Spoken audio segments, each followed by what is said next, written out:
j'ai descendu un hélico depuis les États-Unis jusqu'à l'Argentine, donc j'ai traversé l'Amérique entière. Bonjour Carolina et bienvenue sur Fly High. C'est un Merci. vrai plaisir de t'avoir avec nous. Mhm, Tu es pilote hélicoptère en Chili, c'est bien mhm. ça? Oui, c'est bien ça. Peux-tu nous raconter d'où vient cette passion? Pourquoi tu es pilote hélicoptère aujourd'hui? Bon, alors moi j'ai découvert l'hélico quand j'avais 20 ans, plus ou moins. Je travaillais pour le ministère de l'Agriculture en Andorre, dans la principauté d'Andorre, mon pays. Et donc, je m'occupais de la maintenance de refuges de montagne. Les refuges de montagne en Andorre, on a deux catégories. On a ceux qui sont gardés par des gardes-refuges. Et après, il y a ceux qui sont libres, en fait. Donc, avec l'hélico, on montait presque toutes les semaines, on montait du bois, on montait du matériel pour la maintenance des refuges. Et c'est comme ça que je suis rentrée un peu dans le monde de l'hélico et c'est comme ça que j'ai commencé à voler comme passagère. Et tout a commencé là, en fait. L'amour de l'hélico a commencé quand tu as mis les pieds dans l'hélicoptère. Voilà, exactement. Exactement, oui. D'accord. Donc, est-ce que tu peux nous expliquer un petit peu ton parcours? Parce que là, la passion est née, mais après, il faut réagir, il faut faire quelque chose. Comment es-tu devenu hélicoptère? Bon, alors moi, j'ai commencé ma formation en France d'abord. Par le conseil d'un ami pilote andorran aussi, comme moi. Donc, je suis allée dans son école à Paris, dans une école qui s'appelle Elidan. Bon, s'appelait Elidan parce que je pense qu'elle a fermé maintenant. Et on était à l'aérodrome de Toussul-Noble. Et donc, j'ai commencé à voler là-bas. Et j'ai passé mon privé. Et après, je suis partie faire le commercial aux États-Unis. Je suis D'accord. partie en Floride, à côté de Orlando, en fait. Il y avait une Dans raison pour ça? Ben, aussi des amis qui étaient allés là-bas qui m'avaient conseillé, c'était l'école de Bristow, Bristow Academy ça Je s'appelait. connais bien, oui. Oui, et donc ils étaient très bien, bien organisés et il y avait plein d'élèves étrangers qui allaient là-bas. Donc ils te D'accord. permettaient de faire la licence américaine et européenne en même temps. Donc je suis partie là-bas pour faire l'américaine, pas l'européenne. Et donc j'ai passé mon privé américain là-bas. Et après, je suis partie en Californie pour faire le commercial parce que je voulais connaître d'autres espaces aériens. Et là-bas, en Californie, j'avais aussi un ami qui était instructeur dans une école de vol à Los Angeles. Donc, je suis partie là-bas pour faire mon commercial. D'accord. Et Mhm. tu as travaillé un petit peu aux États-Unis? Non, parce que en fait, il y avait à l'époque un visa, je ne sais pas s'il y est maintenant encore, qui te permettait d'étudier pendant un an et après rester un an travailler. Malheureusement, moi, je n'ai jamais su que ce visa existait jusqu'à que je suis arrivée aux États-Unis. Donc, moi, j'avais demandé seulement le visa pour étudier. Donc, je ne pouvais pas travailler. C'est pour ça qu'au Ok. final, je suis partie au Chili parce que grâce à des contacts, on m'avait dit que il y avait quelqu'un qui avait une entreprise ici au Chili, donc au final, je suis partie au Chili avec ma licence américaine. D'accord. Donc, tu as trouvé ton premier poste de pilote professionnel. Et ça consistait en quoi? Qu'est-ce que tu faisais? Bon, en fait, c'était un travail comme copilote. Hein. J'étais pas PIC encore. D'accord. Mais, Mhm. parce que j'avais très peu d'heures, en fait, j'avais 150 heures, un peu plus à peine. Donc, je ne pouvais pas travailler comme PIC, au moins pour eux, parce que l'entreprise dans laquelle je suis venue travailler, ils avaient des UH, le Bell 205 militaire. Au Chili, Super. il y en a encore de ces, de ces hélicos. Et donc, eux, ils faisaient je ne sais pas comment on dit en français, tu m'avais déjà dit une fois, en plus, je ne me rappelle pas, c'est du spray and flight, c'est-à-dire on jetait des liquides sur des arbres. Ouais, c'est la traitement agricole. Voilà, du traitement agricole, voilà. Et donc, on faisait ça à longueur de journée. Et pour une forestale qui s'appelait Arauco, bon, qui s'appelle Ouais, Arauco, elle existe encore. ouais. Donc, j'étais dans la moitié sud, plus ou moins, du Chili, vers Concepción. Et donc, on volait pour faire ce genre de travail. Je suis restée 3 mois avec eux. Ok. Mhm. Et puis ensuite? Donc ensuite, je suis rentrée à la maison parce qu'au final, c'était que aussi un contrat de 3 mois, donc je suis venue pour ce contrat. Et bon, ça m'a permis de découvrir un peu l'aéronautique au Chili, de voir la culture aéronautique qu'ils ont ici. Donc je suis rentrée à Andorre et le temps de penser qu'est-ce que j'allais faire pour retourner au Chili parce que j'aimais bien voler là-bas. Et il y avait des opportunités pour... J'imagine que les paysages, ça doit être magnifique là-bas. Oui, la nature est très belle. Les villes, par contre, ne sont pas très belles. Pour vivre ici, c'est pas top. Mais par contre, voler ici, c'est super cool parce que Ouais, il y a vraiment de beaux endroits. Oui, ouais. ok. Et donc, au final, j'ai trouvé un autre travail comme copilote aussi pour une entreprise qui était à Temuco, dans le sud du Chili. Avec eux, Mhm. je suis restée 2 ans et j'ai appris à faire des incendies. C'était avec la même machine, le UH. Donc, j'ai volé en copilote pour eux pendant 2 ans. Et avec Super. eux, j'ai beaucoup appris parce que, bon, déjà, c'était une entreprise un peu plus sérieuse que la première. Et après, ils avaient des gros contrats d'incendie avec l'Argentine et avec le Chili. Donc, j'étais tout le temps en train de voyager et d'apprendre à voler. Donc, c'était super bien aussi avec eux. C'est génial.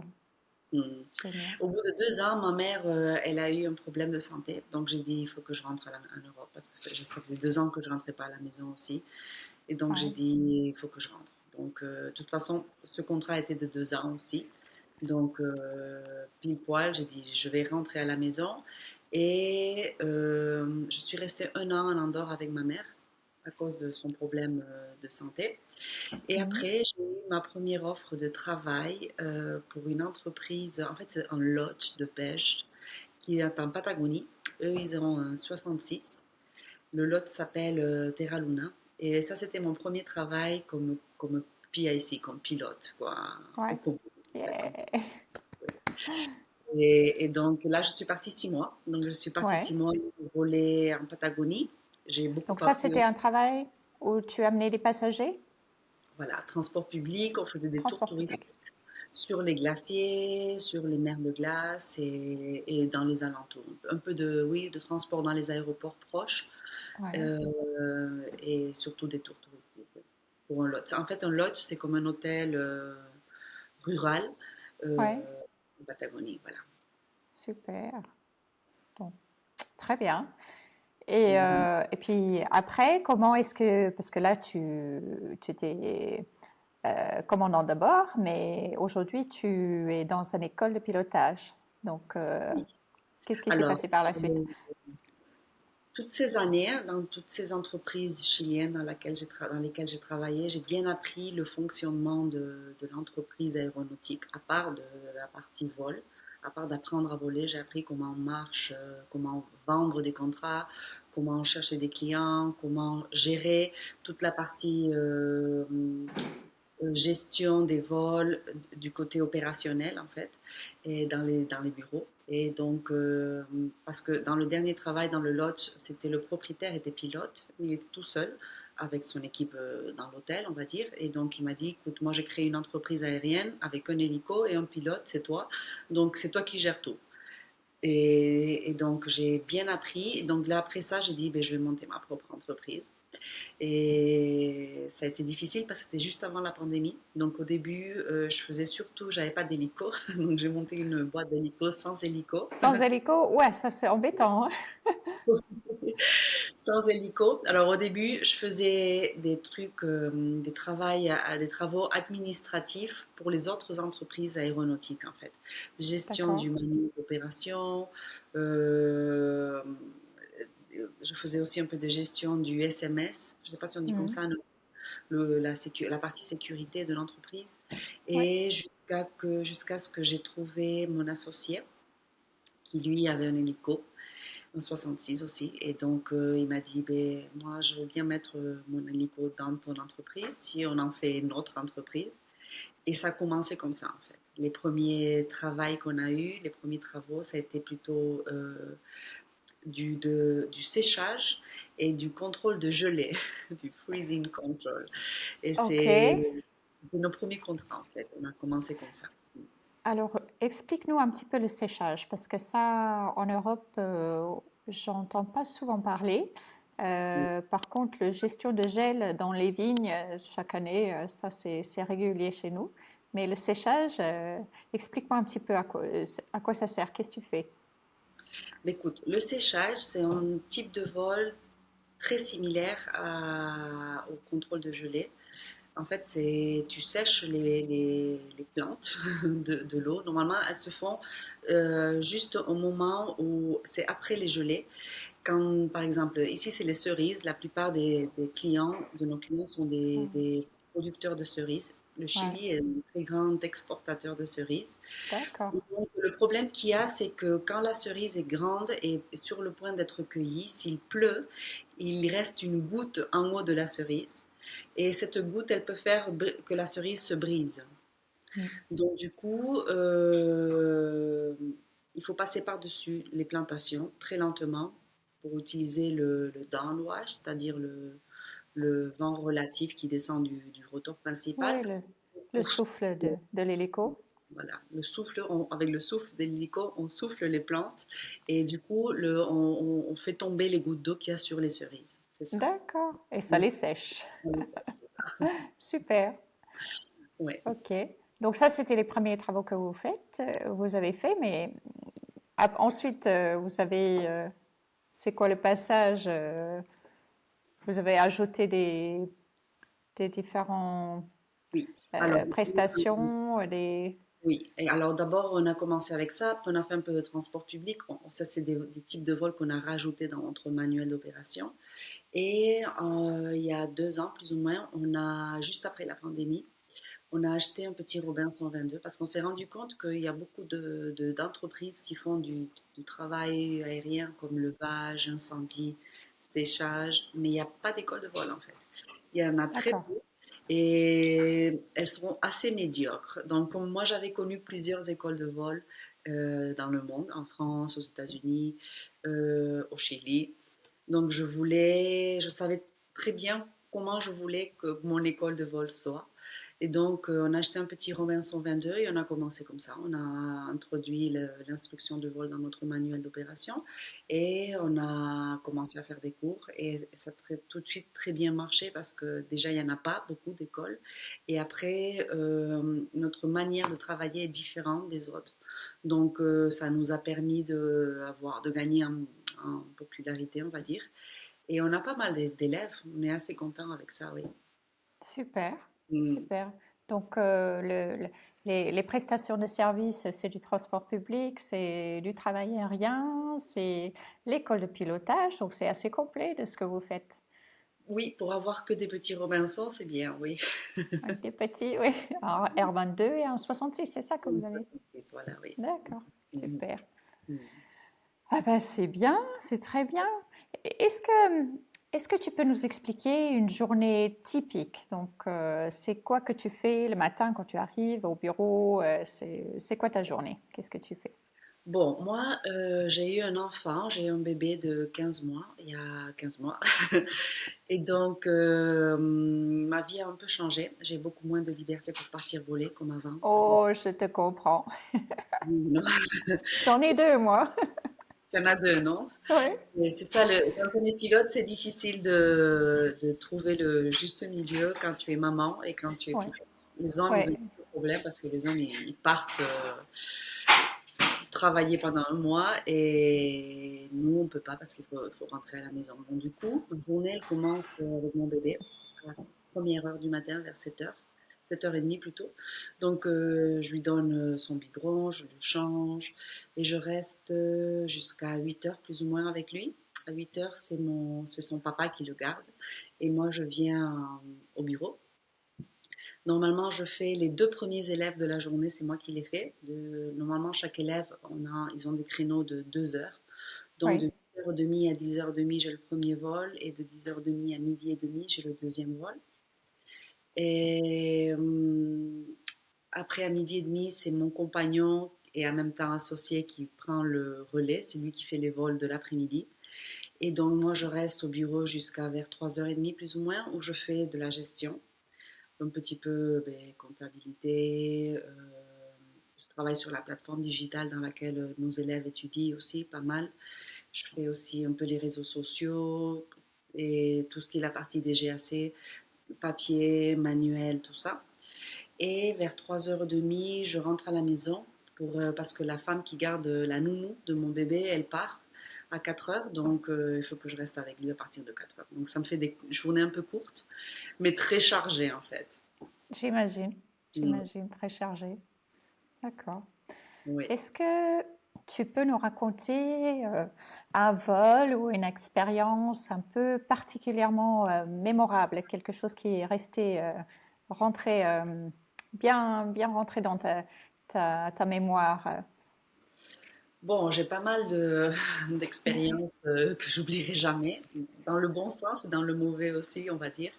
Mais je crois que l'expérience que j'ai le plus, qui m'a le plus marqué, bon, j'ai descendu en hélico depuis les États-Unis jusqu'à l'Argentine, donc j'ai traversé l'Amérique entière. Ah, C'était assez intéressant, surtout parce qu'il y avait beaucoup de travail de planification, puisque presque chaque jour on était dans un pays différent. ouais, Et surtout, avant de partir et de commencer le vol, il y avait pas mal de travail de ouais, de préparation préparation, oui. pour pas perdre de temps dans les pays surtout. Mm. Et d'ailleurs, quand on est arrivé au Brésil, on a eu un problème, il nous manquait un papier, on est resté coincé pendant presque 10 jours. Et après, on a pu continuer, heureusement. Et donc, dans ce vol, on est parti de Savannah, dans le nord de la Floride, bon, Caroline du Sud. Et on est parti par les Caraïbes, en fait. On a fait toutes les Caraïbes. Et on est arrivé au nord du Brésil, on a croisé le Brésil. Et du Brésil, je suis passée en Argentine et jusqu'à Mendoza. Et à Mendoza, j'ai laissé l'hélico là-bas, dans un aéroport. Et c'est mon compagnon qui est venu le chercher pour traverser la Cordillera parce que moi, je ne voulais pas la traverser avec un 66. Je n'étais pas sûre de moi. La Cordillera de los Andes était quand même assez haute. Depuis Mm. Mendoza à Santiago, il y a des pas qui sont très hauts. Et donc, je ne me sentais pas assez capable. Lui, il vole des planeurs, donc lui, il connaît bien l'aérologie locale, donc il a fait Oui. sans problème. Mm. Et donc, ce voyage-là, cette croisée de l'Amérique, ça a été super. Je pense que c'est un de mes meilleurs souvenirs, oui. Ça a Parce pris que, combien de temps? bon, c'était prévu pour se faire en 15 jours et au final, ça a duré presque 3 semaines, un peu plus, parce qu'on est resté coincé au Brésil. Ouais. Ah oui, d'accord. Mais je dirais que de tout le voyage, le Brésil, c'est un des trucs qui m'a le plus impressionné, l'Amazonie. Oui. C'était très impressionnant, surtout quand tu voles avec un seul moteur. Et bon, pour la traversée du Brésil, j'ai demandé un copilote brésilien parce qu'au Brésil, tu parles anglais hein, avec les tours de contrôle et ils ne te comprennent pas. Et toi, tu ne les comprends pas eux parce que leur anglais, il n'est pas comme le tien. Oui. Quand je suis arrivée là-bas, j'ai vu qu'on ne me comprenait pas et que moi je ne comprenais pas non plus. J'ai dit non, on va demander au propriétaire de l'hélico, celui qui m'avait engagé pour lui amener l'hélico jusqu'au Chili. Je lui ai dit il faut qu'on cherche un pilote brésilien pour qu'il fasse les communications et c'est mieux. Et Ouais. c'était super bien parce que lui il connaissait bien le pays. Il était pilote d'avion, pas d'hélico, mais bon, il m'a aidé et c'était vraiment une grande aide. C'est un très beau pays, le Brésil aussi. J'ai bien aimé voler là-bas et les Caraïbes. Ça, c'était les deux parties. Ah Brésil, ben oui. Caraïbes, c'était super cool. Oui. On s'est Ah, arrêté dans j'imagine. les meilleures îles, Saint-Barth, Turcos y Caicos. Bon, c'était super bien. Super, super, super. Alors, je vais te poser une question que j'aime bien poser. Si tu pouvais faire marche arrière et aller voir la Carolina qui avait 15 ans ou même 10 entre 10 et 15 ans, qu'est-ce que tu lui dirais aujourd'hui? Ouf, je lui dirais plein de choses, je crois. Je pense que ce que je lui dirais, c'est organise-toi bien, c'est-à-dire élabore un plan d'action et confiance en toi. Je pense que ça, c'est les deux choses que moi, qui m'ont manqué un peu dans mes débuts, surtout dans ma carrière de pilote. J'avais pas trop confiance en moi. Mhm. Et après, c'était difficile économiquement au début pour pouvoir payer le cours. J'ai dû demander un crédit à la banque, que j'ai dû payer pendant 10 ans après. Et donc après, il fallait trouver un travail vite, vite, parce que sinon je ne pouvais pas payer le crédit ou il fallait que je travaille d'autres choses. Donc, je lui dirais, organise-toi bien et un bon plan d'action et après, aie confiance en toi et crois en toi parce que quand tu crois en toi, les opportunités, elles sortent plus facilement, je pense aussi. C'est vrai, c'est entièrement vrai. Ouais. Alors, qu'est-ce que tu diras aux jeunes aujourd'hui? Il y a des jeunes passionnés qui rêvent d'être pilotes. Quel conseil tu leur donneras? Ben moi, je lui donnerais d'être consistant, patient, parce que le début de carrière est difficile. Quand tu sors de l'école de vol, tu n'as pas d'expérience. Les entreprises ne te veulent pas parce que tu n'as pas d'expérience. Et donc, moi, je conseillerais de trouver un endroit où tu puisses travailler comme instructeur tout juste après avoir passé ton commercial, comme Mhm, par exemple ils font aux États-Unis. Ça te permet de monter les heures. Tu arrives à 1000 heures. Si tu es dans une école qui vole bien, tu peux y arriver en 1 ou 2 ans, ce qui est très bien. Et surtout, tu apprends, toutes les connaissances se mettent à sa place, puisque tu dois les enseigner.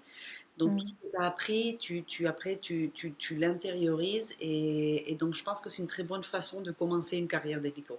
D'ailleurs, j'aurais dû faire ça. Moi, maintenant, je le fais maintenant et je dis, j'aurais dû faire ça au début. J'aurais pris confiance en moi comme pilote bien avant, en fait, ouais, si j'avais ouais. fait ça. Donc, je crois que c'est bien de commencer à faire son commercial, faire un cours d'instructeur. Et après, quand tu as les 1000 heures, eh ben, tu vas chercher du travail dans les autres entreprises. Ouais, ouais. Moi, je Ah, crois, je sais pas, tu es pilote aussi. Qu'est-ce que tu j'ai, fais, toi? moi, j'ai fait le contraire. Une fois que j'étais pilote professionnel, j'ai eu beaucoup de chance de trouver un travail très rapidement, comme juste pour faire du transport aérien. Oui, Et c'était vraiment de la chance parce que moi, je ne me sentais pas capable d'enseigner tant que je n'étais pas complètement perfectionnée dans tous les coins. Je me suis dit, je peux pas enseigner quelqu'un de faire quelque chose si moi-même, je ne suis pas sûre de le faire bien. je le Donc, savais. moi, j'ai eu quelques années d'expérience avant d'être prête à passer le cap de devenir instructeur. Donc, moi, c'est assez récent. Mais ouais, je te comprends. Et pour les jeunes, je te rejoins. Ça te donne plus de confiance en toi. Oui, tout à fait. Ça te permet de. Et je pense que les connaissances comment dire, prennent vraiment s'ancrent, elles s'ancrent. Oui, oui, elles s'ancrent. Oui, c'est une façon de le dire, mais c'est très bien. Oui, ça, c'est ancré en soi et puis Voilà, on les amène avec nous pendant toute la carrière derrière. voilà, Ouais. exactement. Ouais, ouais, ouais, Euh, Est-ce qu'il y a autre chose que tu veux partager avec la communauté Fly High? Il y a quelque chose d'important à quoi tu penses? ben, je pense qu'aussi c'est important de rester motivé et d'être tout le temps en train d'apprendre, de regarder YouTube, de regarder, il y a plein de profils ou de chaînes YouTube où ils parlent d'aviation. C'est important de ne pas se déconnecter. Moi, je vois certains de mes élèves, ils travaillent, donc ils font le cours pour s'acheter un Robinson après derrière et voler par plaisir. Mm. Je les vois, ils partent 2 semaines parce qu'ils ont des voyages à l'étranger ou ils ne peuvent pas venir parce qu'ils ont du travail, ils reviennent et ils ont tout oublié. Parce qu'ils ne restent pas connectés à ça. Et au final, l'aviation, je pense que c'est quelque chose qui est très riche. Il y a beaucoup de choses à apprendre et des choses dans des domaines différents.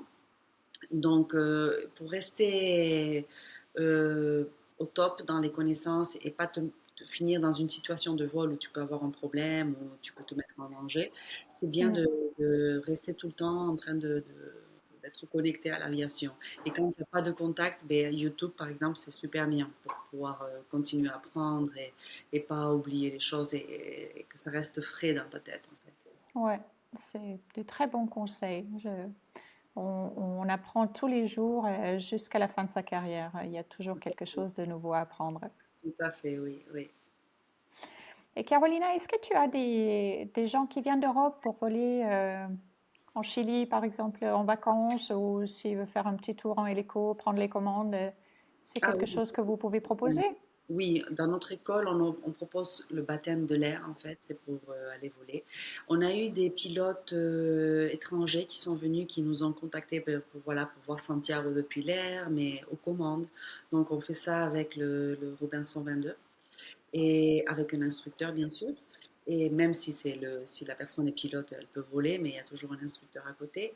Et on a eu pas mal de gens du Brésil ils viennent skier. Certains sont pilotes et ils veulent aussi profiter pour voler. Donc, il n'y a pas de problème, on peut faire ça aussi, oui. Mm. Ah, super. Mm. Ok, et comment est-ce qu'on peut te trouver si moi demain je décide de venir en Chili et je veux faire un vol avec toi, où est-ce qu'on peut te trouver? Ben, déjà, il y a la page web aerocondor.cl. Et après, il y a Aerocondor Chile sur Instagram aussi. On reçoit pas mal de messages là-bas. On vient de Ça va. commencer à peine et ça commence à marcher bien. Donc, on peut être par là-bas. Sinon, dans la page web, il y a les numéros de téléphone et l'email. Donc, où il y a aussi des formulaires de contact. Donc, il y a plusieurs façons de nous joindre. Les trois sont valides. Super. Donc, on dit à toute notre audience française, s'ils veulent aller faire un tour en hélico en Bien sûr. Chili, on mettra tout ça dans les commentaires en bas. D'accord. Super. Super. Bah, écoute, un énorme merci d'avoir pris le temps pour nous parler aujourd'hui sur Fly High. C'est un vrai plaisir de te rencontrer et d'entendre tes petites histoires. Euh, Super que tu encourages les jeunes d'aujourd'hui, surtout les femmes pilotes. C'est rare quand on en croise, donc moi je suis toujours curieuse de discuter avec les femmes pilotes. Donc c'est vraiment top. Un grand merci Carolina et j'espère te revoir très vite. Oui, on va se revoir sûrement, oui. Merci. Au revoir.